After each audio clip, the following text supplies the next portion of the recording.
ड्रखण में ख़बरवासी शिरकंदासी ड्रखण के गोठ माई खान शहर में शहर बिरादरी की बिंदुरन में झेड़ो थी पियो आहे।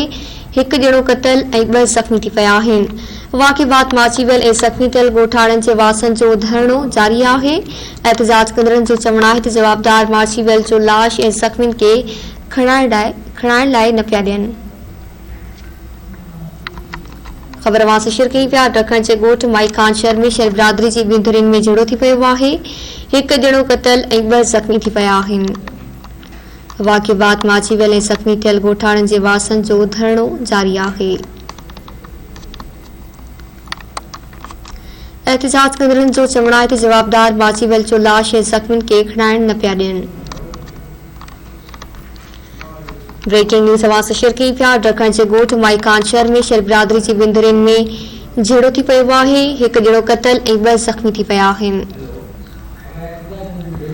वाक़े बाद माचीवेल ऐं ज़ख़्मी थियल ॻोठाणनि जे वासनि जो धरणो जारी आहे। एहतजाज कंदड़नि जो चवणु आहे त जवाबदार माचीवेल जो लाश ऐं ज़ख़्मियुनि खे खणाइण न पिया ॾियनि। तफ़सील मालूम कंदासीं धरती टीवी जे रिपोर्टर माई खान रिंद खान। जी माई खान, वधीक आगाह कजो। जी बिल्कुल, मां खे ॿुधाए थो हलां त ॾखण थाणे जे ॻोठ माई खान शहर में पुराणे ज़मीन जे तकरार सां शहर बिरादरी जे 2 धुरनि में तकरार पेश थियो आहे। शबीर शहर ताजल शहर जे धुर में ज़मीन जे मामले सां झेड़ो थियो आहे। जॾहिं त झेड़े दौरान ताजल शहर जे धुर जो हिकु ॼणो मोहम्मद नवाज़ वलद रोशन शहर गोलियूं लॻण सबबि मारिजी वञण जा इतला आहिनि ऐं औरत समेत 2 ॼणनि खे ज़ख़्मी जा इतला मिलनि था। जॾहिं त हिन वक़्त ताईं 2 धुरनि में फायरिंग हलंदड़ आहे। वधिक खोलण जो खतरो पिण आहे। जी मेहरबानी माही खान रे तफ़सील ॾियण जे लाइ।